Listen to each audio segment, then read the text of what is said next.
Alright guys, so here I'm getting my COVID-19 testing. I'm at the Stanford Hotel. Some lovely nurses who are about to give me a test. We just have got some questions for Sure. you. Alright. Would like to confirm your full name and date of birth. It's Kessie Afia Young, 1987, January 19th. And have you had symptoms? No, any And symptoms. which state in Australia do you live?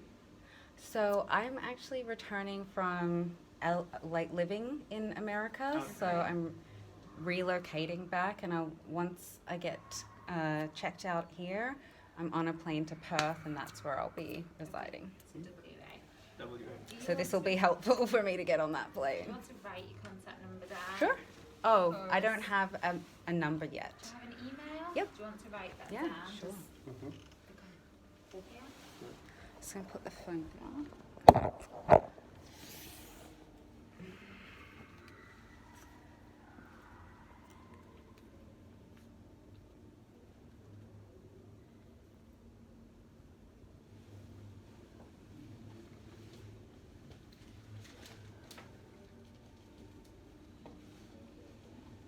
Perfect. Thank you so much. Thank you.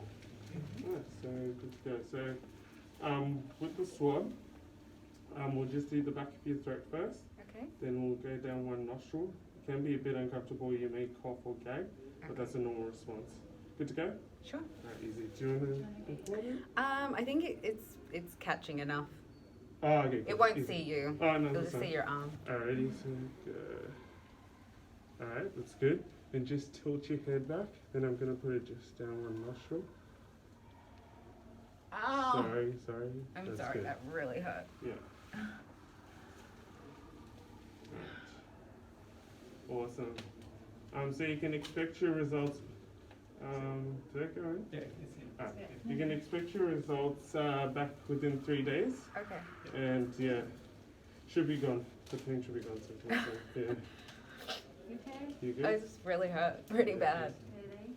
Yeah, I think I have a deviated septum. It might be something like Oh that. my god. That's alright. You've done well. Thank you. So sit. Yeah, that's it. Okay. Leave you to it. Thank you. Alright. Have a good one.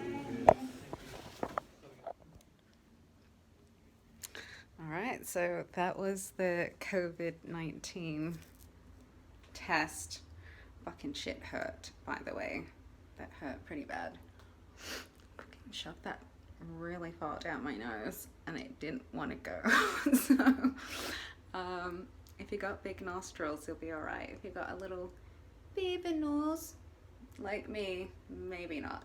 I'm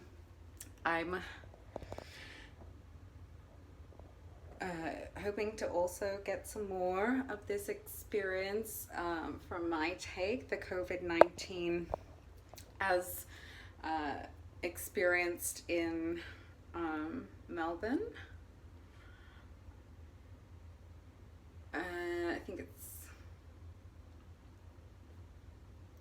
April 27th. So I'm sure this process has changed over time, and who knows what it'll look like in a week or a month. So this is where we're at right now.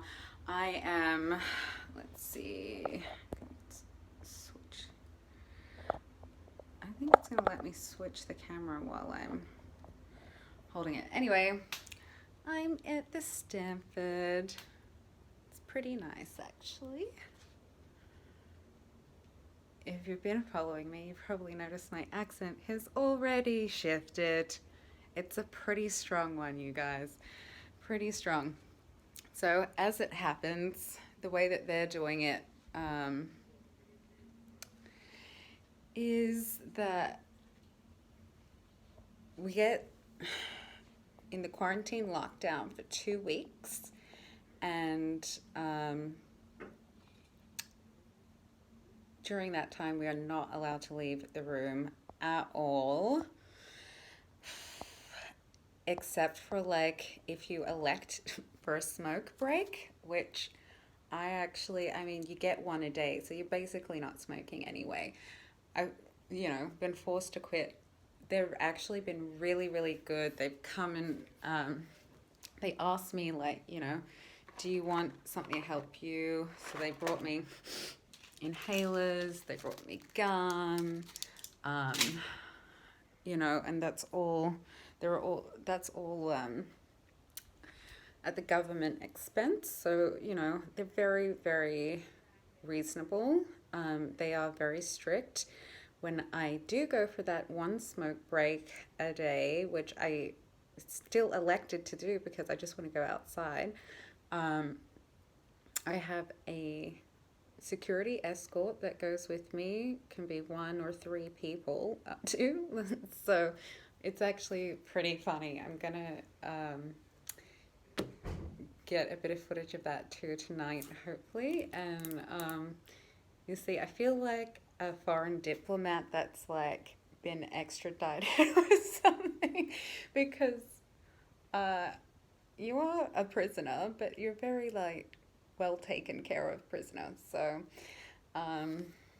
it's interesting. It's an interesting experience, and I'm glad to be able to share it with you. I know for a fact that I'm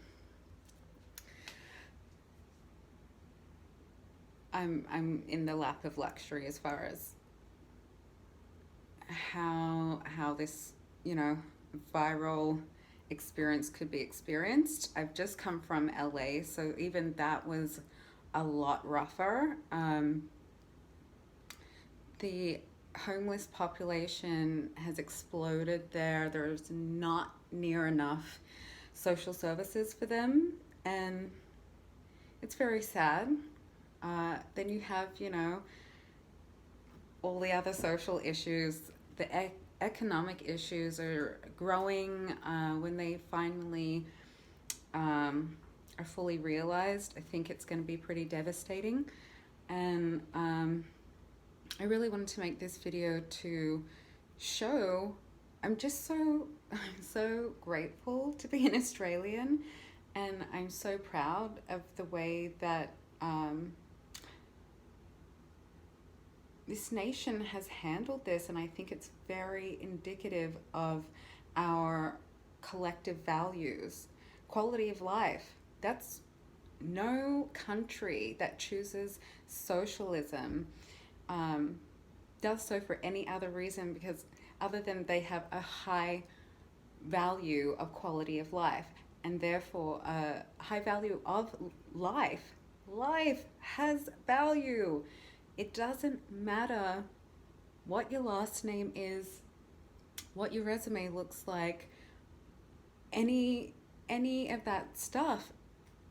The person who has empty pockets, their life is worth just as much as the person who's funding, you know, half the charities in the nation.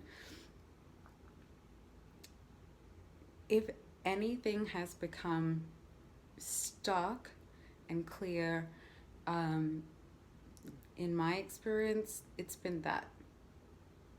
This, I mean, I'm a little bit like emotional right now too, because I was just in the middle of writing a post about the latest incident in the US of the police killing, and it's again very indicative of the values and the culture, because as many people are upset about it, we've been upset. It's happened over and over and over, and then how does it end up? Injustice prevails, and the American people are disempowered to follow it up after that. What is it going to take to put an end to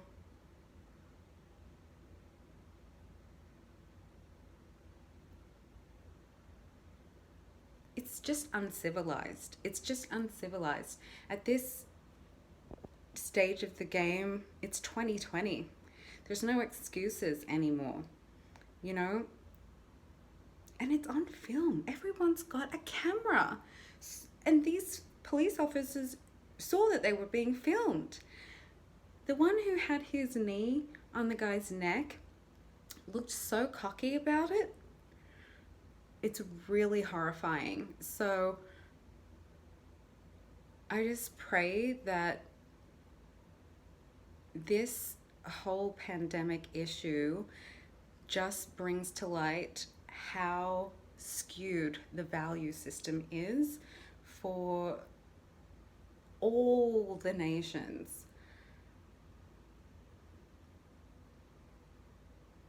I believe that that's the deeper, blessing of it all, and I hope that other people feel that too, and I think it's time for a whole new level of social activism.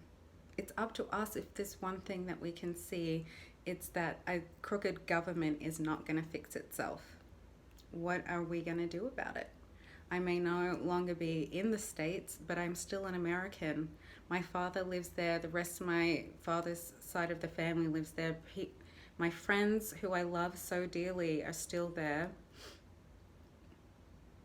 I'm still in that fight, and I'm not giving up, and I believe that it is going to take a whole new level of social responsibility and assertiveness, and I'd love to hear what you guys have to say about that too. So I will be checking out for now, and then cut 2 will be hopefully going with the security staff. They're very lovely, so that'll be nice.